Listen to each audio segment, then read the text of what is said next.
Hello there, what's going on everyone? Today we're going to be taking a look at the ARC-170 Starfighter expansion pack from X-Wing 2nd Edition's Wave 3, the Clone Wars Wave. This is the Republic's ARC-170, not the Rebellion's, and very cool. This is our first, all new version of an existing ship for another faction. I think it's the same ship, but it's gonna have all new pilots. I guess it's not even close to being the first version. Look how many TIE fighters have been out there. So yeah, everything I just said was a complete lie. This is not even close to being the first version of a ship coming out for another faction. It is maybe the first version of another ship coming out for the Clone Wars that was already in use by another faction. There we go. That's my answer, and I'm sticking to it.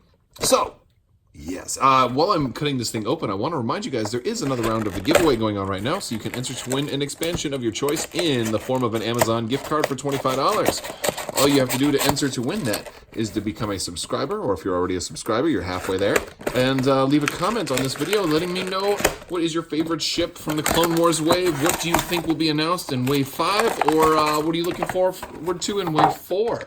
Let me know what you guys think, and I managed to get it out without breaking it. And here it is, folks. This is our ARC-170. Not unlike the ARC-170 we've seen before, but we're just going to take a look at this. Really nice paint apps on here.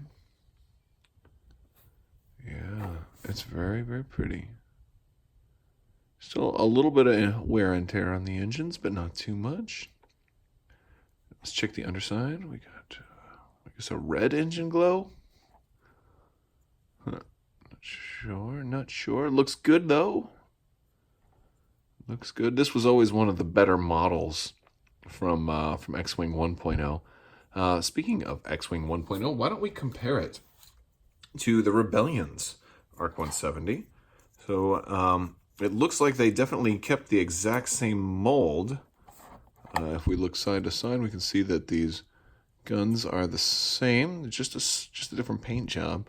They did a very good job of making sure that the Rebellion's was a faded version of this, and of course this was done in reverse, so they had to take the faded paint job of the Rebellion and make that a new paint job for the Republic. So very good job in making the paint better by comparison. The tips of the wings, really, really nice.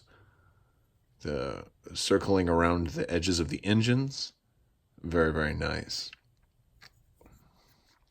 And of course, I'm not really trying to review this, but looking at all the damage on this one and seeing how they made it look fresh on the old one is actually very impressive. So yeah, no, very, very nice. Exact same model though, as far as I can tell, and we don't want to break it. So yeah. So, all right. Well, I'm gonna go ahead and get this thing on its stand. This does come with another medium base, and it's funny that it comes with the base conversion peg. Like, we're in all new now, we don't necessarily need those anymore, but I guess because it's an existing model, they're just gonna, it's probably easier for them to just go ahead and go with that. So if you do need more of these, here's another expansion that's going to have the medium base, and of course that large base to small base conversion peg in there. It's nice to know that. And it does make me wonder, when are they going to get around to releasing the colored bases for 2.0, because we've got all these 1.0 colored bases and we have no mediums. So yeah, I'm going to go ahead and get this set up on here, and then we'll go ahead and take a look at the cardboard and the cards and all of that. All right, so I've got this guy on its medium stand. Now, I do want to point out that in some of these new expansions, there are little rules insert, even in the thinner pieces of paper. Just be sure to check those. You might want to keep some of these on hand. It's always nice to have the rules inserts available, especially if for whatever reason you're getting ready to play and maybe you don't have internet connection, or you go to play somewhere and you don't have a good cell phone signal. So we're unwrapping all of these.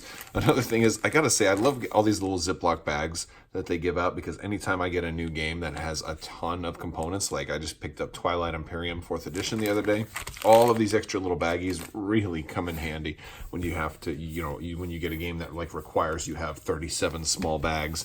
It's just really nice, because I always keep those, and I try not to rip them, but I do inevitably rip quite a bit. So let's go ahead and take a look at our dial. We've got a lot of blue maneuvers. We got our blue 2s, blue 1s. We've got our hard 3 that's red, and then our 4K turn. We have beautiful new artwork on the ARC-170 front for the Republic. Very just classic looking. Love it. We've got our blue printed. I gotta be honest. I love the blue printed firing arcs. It's like, it's gorgeous. It just makes me want to fly them like right now. Just absolutely get it going. All right, so we've got our tokens, and of course we've got our different bases, Oddball, Wolf, and Jag. And we've got 104th, Squad 7, and Squad 7. And then on our other side, we've got all of our other tokens. We've got Shields, Force, we've got Sinker, and 104th Battalion Pilot. Okay, target locks, shields, focus, everything. For the most part, it seems like most pilots were remembered. Now it's time for us to look at, and by the way, I love the paint job on that right there. You know, the background ships are always cool, and we've seen some cool background ship teasers, but it's really nice to appreciate the artwork on these cards too. So, but yes, all right, so let's go ahead and take a look at our cards. We've got Oddball here. And again, not many differences between this version of the ARC-170 and the old version of the ARC-170. What's going to be different, though, is all your pilot abilities. Everything's all new, so you're not going to be able to use any of your Rebellion pilots here. And we've got Oddball at Initiative 5.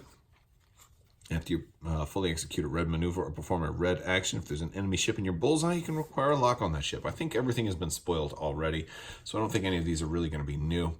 We've got Wolf here at Initiative 4, and he's got the, if you perform a primary attack out of your front arc, you can spend a charge to re-roll an attack die, and then when you shoot out the rear arc, you can recover a charge to roll an additional attack die. So Wolf wants to just keep shooting forwards and then backwards in that order.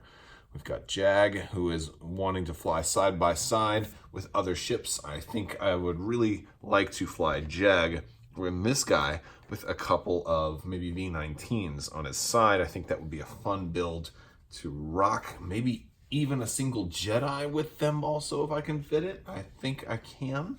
It all depends.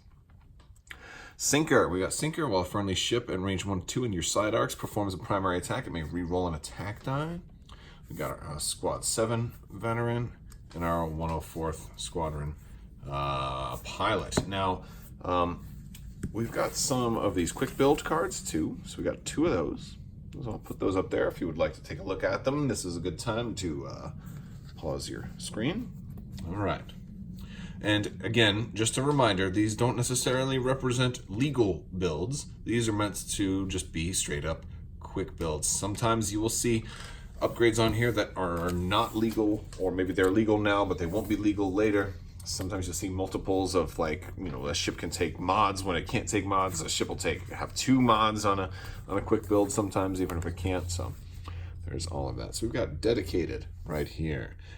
Talent, Republic and non-limited. And while another friendly ship in your side arcs at range 1 or 0-2 defends, if it's limited or has dedicated, and you are not strained, you may gain a strain token. If you do, the defender re-rolls one of their blank results. We've got expert handling, ion torpedoes, proton torpedoes. We've got Palpatine. It's Sheev, Republic or Separatist. And I thought they were going to give him to both factions, and it definitely seems like you're going to get him in both factions, so that's good. He's going to give you a force, which is nice. There's a way to put the force on the ARC-170, so you can fly with a clone, and then they can be getting some force charges. He also gives you the purple coordinate action, and so that's also nice. After you defend, if the attacker is in range 0-2, you can spend your force. If you do, the attacker gains a stress token. During the end phase, you may flip this card, so you can do that, or you can fly him with a Jedi and have even more stuff if you are able to do that ever. I'm sure at some point they'll have Jedi ships that can take crew, right? That'd be kind of cool. Maybe Ahsoka. Oh, you know what would be a good ship for that? Would be that G9 Rigger, that B-wing looking thing. That has room for crew. I mean, logically it would have room for crew, right? And of course, you've got Darth Sidious on the other side. After you perform the purple coordinate action, the ship you coordinated gains a stress token, and then it gains a focus token or recovers the force. Ideally, he's recovering force for bad guys and then giving focus for and, you know, all kinds of nasty stuff. All right, so we also have Novice Technician. We've got Perceptive Copilot. We've got our Seasoned Navigator. That's when you take your normal navigator, you put a little basil and oregano on him, and then you put a little grind of fresh pepper, and he's very seasoned. There's some olive oil too. Make Italian dressing. Yes. All right. I don't know why I do silly voices. All right. Clone Commander Cody. Yes. Ha. So happy to have Cody. All right. I was actually really disappointed we never got to see any resolution with Cody in Star Wars Rebels. It really makes me wonder what they're planning for Cody, because I hope it's something epic. All right. After you perform an attack that missed, if one or more hit crit results were neutralized, the defender gains a stress token. Really nasty, especially if that's going to be your first shot. We've got 7th Fleet Gunner, which is just really, really, really good. Republic only. 1 charge while another friendly ship performs a primary attack. If the defender's in your firing arc, you may spend your charge. If you do, the attacker rolls an additional die up to a maximum of 4. During the system phase, you may gain the disarm token to recover once. It's just, I mean, this is just so great. All right, I think it's really great. You know, obviously there's pros and cons with taking a disarm token, but there's just certain times where it's just going to be a really good, really good option, especially if you've got multiple copies of these. They're really tempting you to buy lots of ARC-170s, and it's a pretty big ship. You know, it's a big ship. I'm going to start off flying one, and I'm sure they're going to let me get tempted into buying swarms of them. All right, we've got Veteran Tail Gunner. Good one to have in there. We've got Synchronized Console. We've seen that one already. We've got the R3 Astromech. And we've got R4 P44. All right. Calculate tokens. After you, it's good for you're going to go ahead and do a K turn, and turns out, hey, I got you lined up. R4 P44. Go ahead and get a lock on them. Get them, R4. It's like a little puppy. All right, well, that is the ARC-170 for the Republic. If you like this video, go ahead and give it a thumbs up. Let me know what you think down in the comments below. It really helps me out. If you guys give the video likes and subscribes, you know, I definitely appreciate that. It helps out the channel. And I want to thank all of my patrons on Patreon. You guys have been absolutely amazing. And I want to thank you guys so much. I want to sign off here, and I want to, as always, just say have a great day.